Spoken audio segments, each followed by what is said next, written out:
Texas in 1970 had more miles of public road than any other state in America.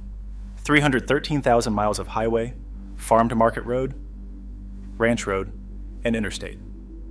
Roads built for cattle trucks and oil field equipment, and the specific distances that only Texas produces, where a trip to a neighboring town is 90 miles, and nobody considers that unusual. What those roads produced for the motorcycle rider was something that no other state could offer. The open road is a fact rather than a metaphor. In Texas in the 1970s, you could point a motorcycle in any direction and ride for 3 hours without encountering a stoplight. You could leave Houston on a Sunday morning and reach the hill country before noon. You could cross the entire state of Rhode Island in the time it took to cross one Texas county. The motorcycle had always been the machine of the open road. In Texas, there was more open road than anywhere else. And by 1974, when the United States reached its peak of 5 million registered motorcycles, Texas was one of the most important states in that number. Not because of its population, though Texas was large and growing. Because of what riding in Texas was and what the specific conditions of that state produced in the people who did it. Texas motorcycle culture in the 1970s was not one culture. It was four. The Gulf Coast, including Houston, Galveston, Corpus Christi, and the industrial waterfront communities that stretched along the coast from the Louisiana border to the Mexican border, was working class, petrochemical, and military. The riders here were dock workers and refinery hands and veterans who had come home from Vietnam to find work in the most industrial part of the state. The Gulf humidity meant that chrome rusted faster here than anywhere. The flat coastal roads meant that riding was less about curves and more about distance, and the specific quality of moving through heat. The Gulf Coast rider of the 1970s was not a recreational rider in the way the word would later come to mean. He rode to work and from work and on weekends because the motorcycle was the affordable transportation that a refinery wage could sustain, and because the culture around the Houston Ship Channel and the Galveston waterfront was a culture that treated the motorcycle as a serious machine for serious people rather than a leisure product for occasional use. Central Texas, Austin, San Antonio, and the hill country between them was a different proposition entirely. The limestone hills that erupted from the flat plains west of Austin produced the closest thing Texas had to mountain riding. The farm-to-market roads, the state's secondary road network, wound through creek valleys and over ridgelines at grades that challenged the physics of a loaded touring machine. The hill country towns, many of them settled by German immigrants in the 1840s, had a different character from the Gulf Coast cities. Smaller, quieter, a gas station, a dance hall, a feed store, and sometimes a barbecue pit that had been operating on the same spot since before World War II. Austin in 1970 was not the city it would become. The population was approximately 250,000, smaller than it would be in a decade, larger than it had ever been before. The University of Texas brought a specific energy to the city, and the culture that formed around the university, the music, the counterculture, the particular combination of Texas working class tradition and new ideas arriving from every direction, made Austin a different environment for motorcycle riding than any other Texas city. The rider who came to Austin in the early 1970s came to a city that was figuring out what it wanted to be, and the motorcycle community there reflected that specific moment of possibility. San Antonio was older and more settled. The military infrastructure, Fort Sam Houston, Lackland Air Force Base, Randolph Air Force Base, meant that San Antonio had always been a veteran city in a way that even other Texas cities were not. The motorcycle culture in San Antonio in the 1970s had military bones underneath everything else. The riders who gathered at the South Side bars and the West Side machine shops were, in significant proportion, men who had worn a uniform recently enough that the discipline and the loyalty of military life still shaped how they organized themselves around anything they cared about. North Texas, Dallas, Fort Worth, the Metroplex that was beginning to define what modern Texas would become, was the corporate version of the state. The roads were better maintained. The riders were more likely to be weekend riders than daily commuters. The distances to genuine open country were longer than from Houston or Austin. A Dallas rider who wanted hill country had to drive south and west for 2 hours before the terrain changed enough to feel like something other than urban sprawl extended across flat land. This was not a complaint that Dallas riders made often because most of them did not know what they were missing. The hill country was someone else's geography. West Texas was the purest expression of what motorcycle riding in that state actually was. The Chihuahuan Desert. The Davis Mountains. Big Bend National Park which had been established in 1944, but which in the 1970s still felt genuinely remote in a way that designation alone cannot manufacture. Distances between fuel stops that required planning. Heat that reached 110 degrees in August, and that a moving motorcycle managed better than a stationary one because wind cooling was the only cooling available. Roads that went to the horizon and then continued past it. A rider crossing West Texas in the 1970s was not seeking an experience. He was undertaking one. The distinction matters. An experience is something that happens to you and that you receive. An undertaking is something you engage with on its own terms. Something that requires your complete attention and your specific competence. Something that does not care whether you are ready for it. These four geographies produce four different rider cultures that shared a state, but did not always share a perspective on what riding was for. On March 4, 1966, 4 years before the decade that would define Texas motorcycle culture, a 36-year-old Marine veteran named Donald Eugene Chambers sat in a biker bar in San Leon, Texas, a small fishing community on the western shore of Galveston Bay, and founded the Bandidos Motorcycle Club. The founding story is specific and important. Chambers had served in Vietnam, he had come home to the Houston Ship Channel and gone to work as a longshoreman. He had ridden with other motorcycle clubs in the Houston area and found them, as he told people, too tame. The clubs that existed did not match the specific combination of intensity and brotherhood and independence that he had experienced in the Marine Corps and that he was not finding in civilian life. Chambers chose the club's colors deliberately, red and gold, the official colors of the United States Marine Corps. The visual statement that every Bandidos patch made was connected for anyone who understood what those colors meant directly to military service.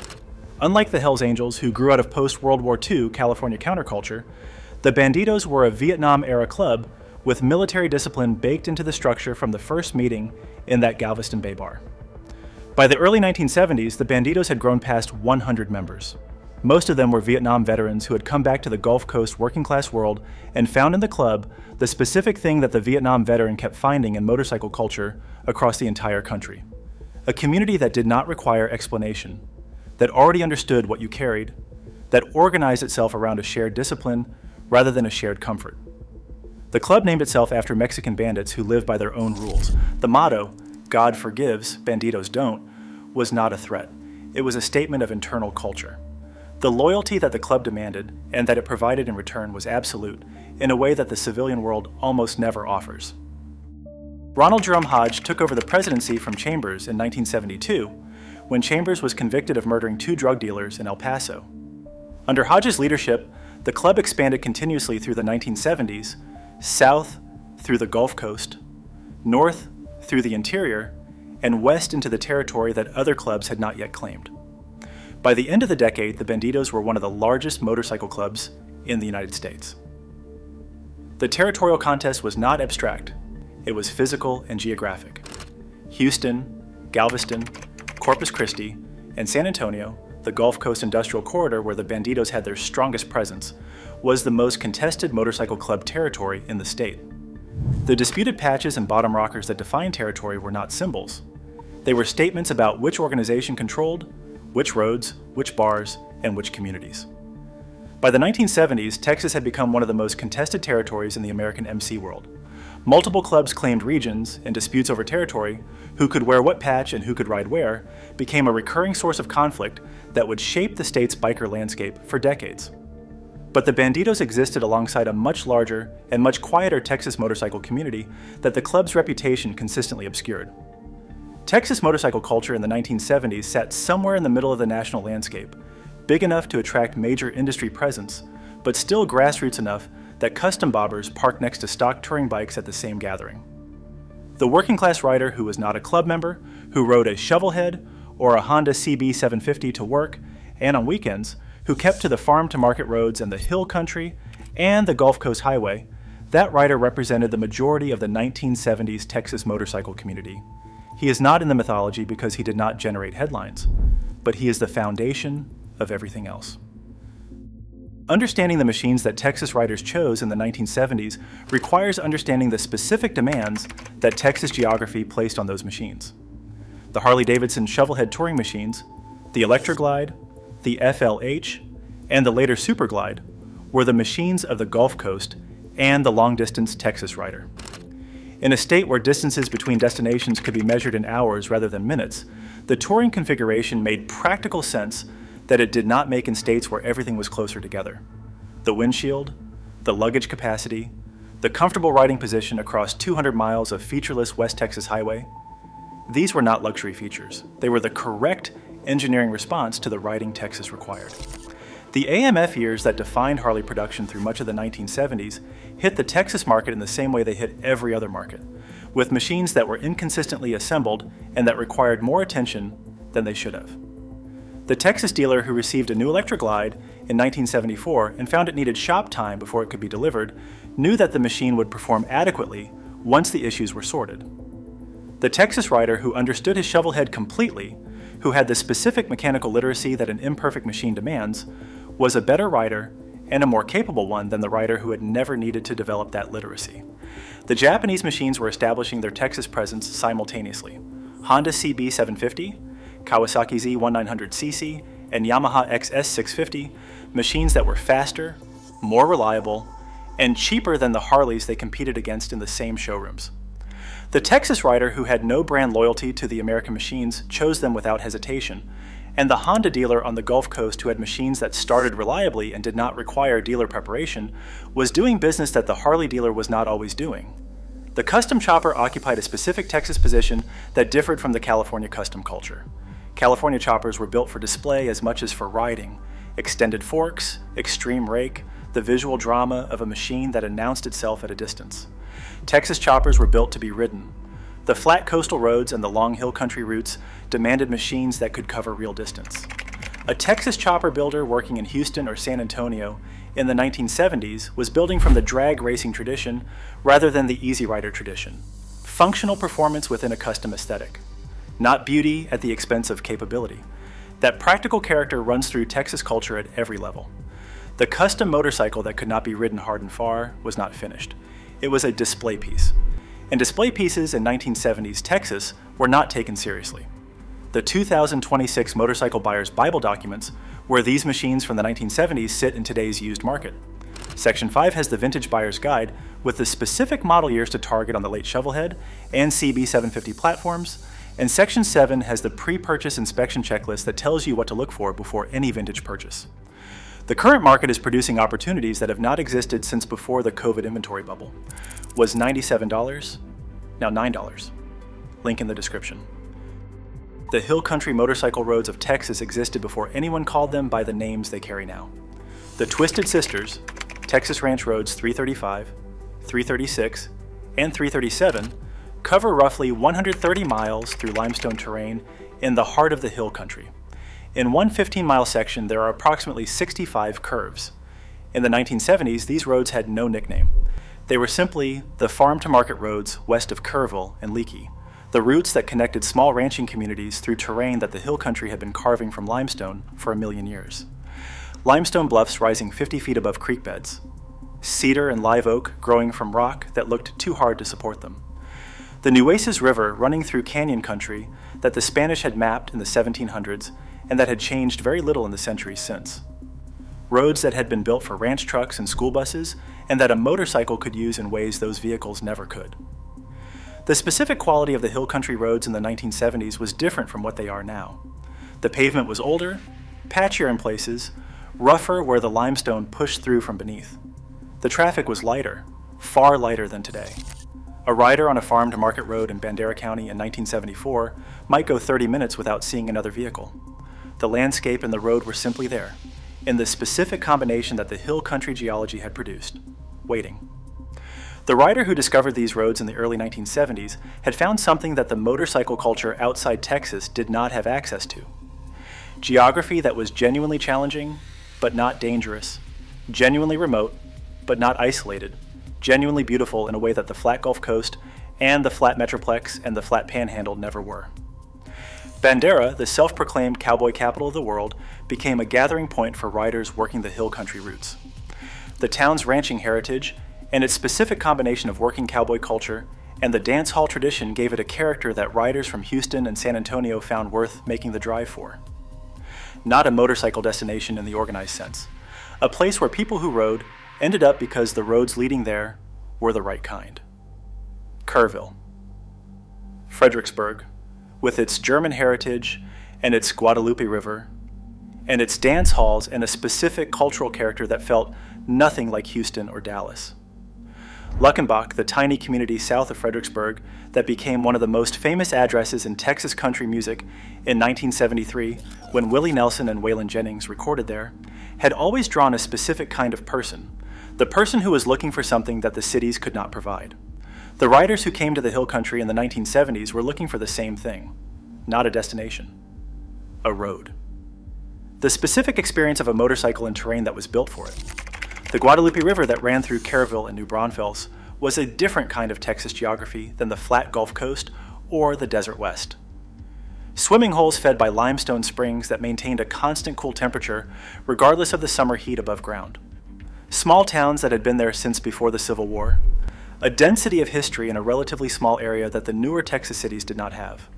The rider who spent a weekend in the hill country in 1974, who rode the farm to market roads through the day and ate barbecue in Bandera or Kerrville and found a campsite in the cedar country, was having an experience that was specifically and irreducibly Texan. Not the Texas of the oil fields or the cities or the border country, but the Texas of the limestone hills and the spring-fed rivers and the German heritage towns that had maintained their character through a century of change around them. Texas sent more men to Vietnam per capita than most states.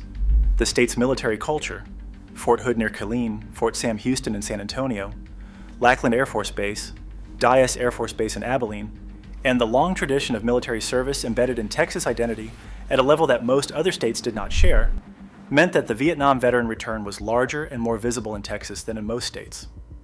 The men who came home to Houston's oil fields and San Antonio's military infrastructure and Austin's growing economy found a state that was economically expanding. Jobs were available in the petrochemical industry, in construction, in the transportation sector that a growing state required. The 1973 recession that hit the national economy hard hit Texas somewhat more gently because the oil price increase that drove the recession was also enriching the Texas energy industry simultaneously. But economic opportunity and emotional reintegration are different things. The Vietnam veteran who could find work at a Galveston refinery still came home to a country that had made it clear it preferred not to discuss the war he had fought in it. The silence was not hostile usually, it was uncomfortable, avoidant. A country that did not know what to say had decided to say nothing. The motorcycle gave these men movement when stillness was intolerable. The road gave them the specific quality of presence that riding demands, the inability to be anywhere other than where you are, the requirement of complete attention that other activities do not impose. On a motorcycle on a Texas road in 1973, there was no room for the weight of what had happened in Vietnam. There was only the road, the machine, the immediate management of speed and direction, and the landscape moving past on either side. The club gave them structure when the civilian world felt formless. The organizations that Vietnam veterans formed around motorcycle riding in Texas in this period were not the outlaw clubs of the Bandidos model. They were something different, organizations of men who had served together or who recognized in each other the specific weight that combat experience leaves on a person, and who found that the riding community was one of the few civilian contexts where that weight did not require explanation. The Vietnam Vets MC Texas chapters, which grew through the mid-1970s as the veteran population found each other, ran with the specific discipline of men who had learned what structure actually meant under conditions where the absence of structure produced death. The rides they organized were planned the way operations were planned. The support for members in difficulty was automatic, in the way that the support between people who have kept each other alive is automatic. These were not social clubs that had adopted military aesthetics. They were organizations built by men with military experience for whom the structure was not an affectation, but the only way they knew how to do anything that mattered. Fort Hood near Killeen was the largest military base in the world by the mid-1970s. The riders who lived on and around Fort Hood, active duty soldiers, veterans who had settled in the area, families of military personnel, constituted one of the largest concentrated motorcycle riding communities in Texas. The roads around Killeen and Copperas Cove and Belton were working roads connecting a military community to the cities that serviced it. But 60 miles to the south, the Highland Lakes, Lake Buchanan, Lake Inks, Lake LBJ, Marble Falls, and Lake Travis produced the specific combination of water and hill country terrain that Texas riders returned to every weekend the weather permitted. The rolling memorial runs that began in Texas in this period, groups of veterans riding together specifically to honor their fallen and to make visible a community that the country had preferred not to see, were organized through the same informal networks that had always organized the Texas riding community. The FM road that a group of veterans rode on a Sunday morning in 1975 was the same road the Hill Country weekend riders were on. The nod between riders that crossed every cultural boundary in the Texas motorcycle world was the specific social contract that the 1970s riding community honored regardless of what patches anyone wore, or what they had seen, or what they carried. To ride the Gulf Coast in the summer of 1970 was to understand something about Texas that visitors rarely understood and that residents rarely thought to explain. The heat was not a backdrop. It was a presence. In July in Houston, the temperature reached 95 degrees, and the humidity made it feel significantly higher than that. The air contained moisture in quantities that changed the physical experience of everything: the smell of the city, the quality of light in the late afternoon, the way perspiration functioned and did not function. A rider on the Gulf Coast in July was managing heat in a way that the Hill Country rider and the West Texas rider were not. The Gulf Coast riding environment required specific adaptations. The chrome that rusted fastest needed the most maintenance. The air filter that clogged with coastal humidity needed more frequent attention than inland machines. The salt air that came off the Gulf at Galveston, Port Arthur, and Corpus Christi was corrosive in ways that a machine maintained in Dallas or Austin never encountered. But the Gulf Coast had something that the Hill Country and West Texas did not: a working-class density of riders that produced a specific kind of community. The refineries, the ship channel, and the petrochemical plants that lined the Houston ship channel were not just employers. They were the organizing principle of a community culture that included motorcycle riding as a central element. The man who worked a rotating shift at a Gulf Coast refinery and rode a motorcycle to work was not unusual. He was the norm in certain communities along the coast.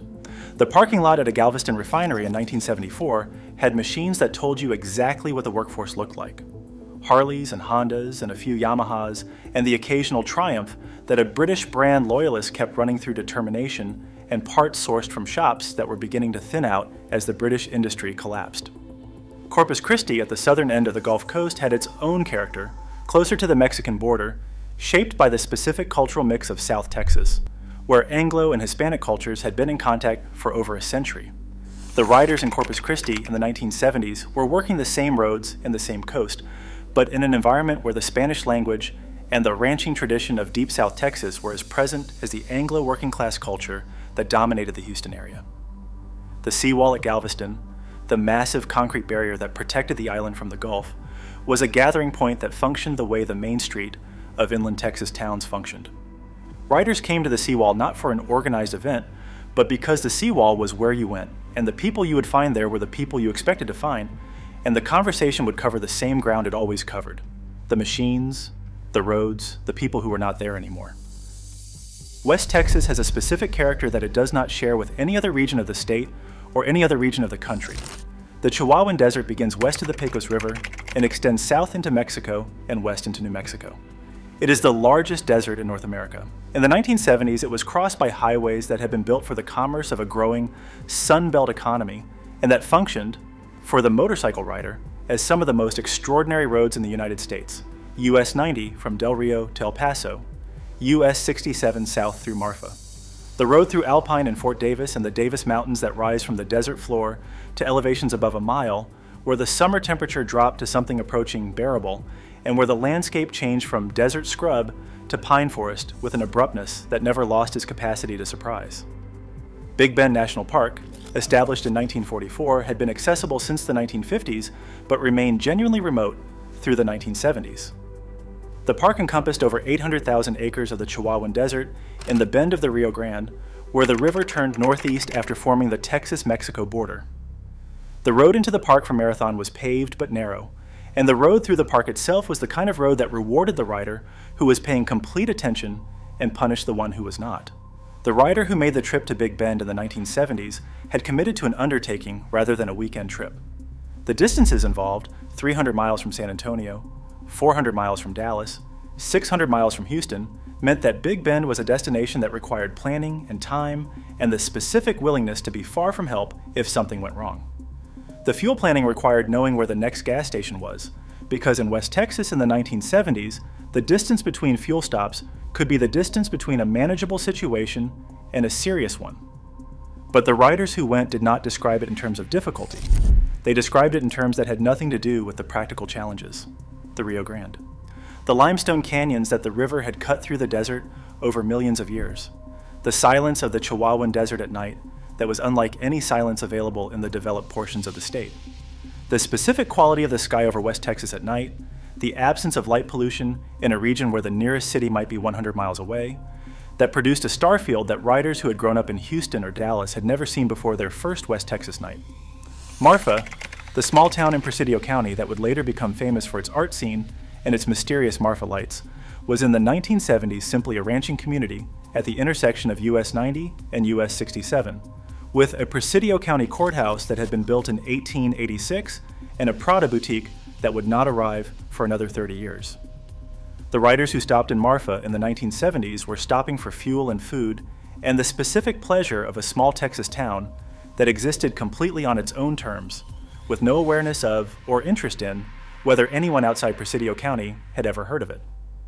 The Davis Mountain Scenic Loop, the circuit of state highways through Fort Davis, McDonald Observatory, and the surrounding mountain country, was the closest thing West Texas had to the hill country's twisted sisters.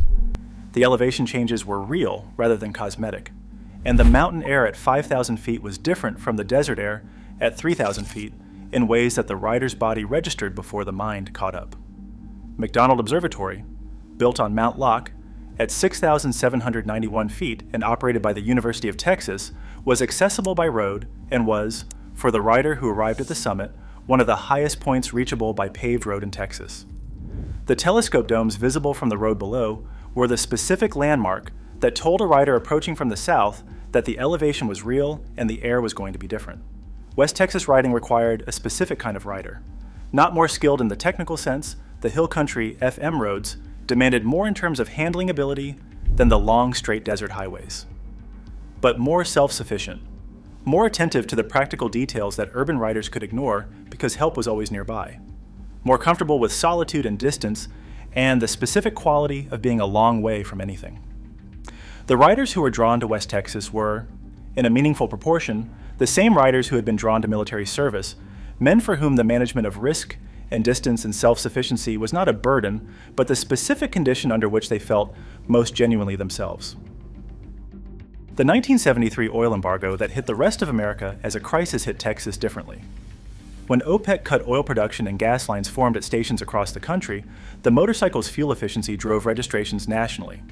The CB750 that could travel 50 miles on a gallon of gas was suddenly not just a cultural statement, but a practical response to a fuel supply that had become unpredictable. In Texas, the dynamic was more complex. The oil price increase that produced gas lines in California and Ohio produced new wealth in Midland, Odessa, and the Permian Basin. Texas was an oil state, and when oil got expensive, Texas got richer. The petrochemical workers on the Gulf Coast, whose industry was suddenly generating extraordinary profits, were not suffering the fuel cost crisis that their counterparts in manufacturing states were suffering. They were working longer hours, earning more money, and building toward the boom that would define Texas in the late 1970s. What the oil boom did to Texas motorcycle culture was more indirect and more significant than the fuel efficiency calculation that drove national registration numbers. It produced money in communities that had always been working class. And money in a working class community does not simply make the community wealthier, it changes who the community is.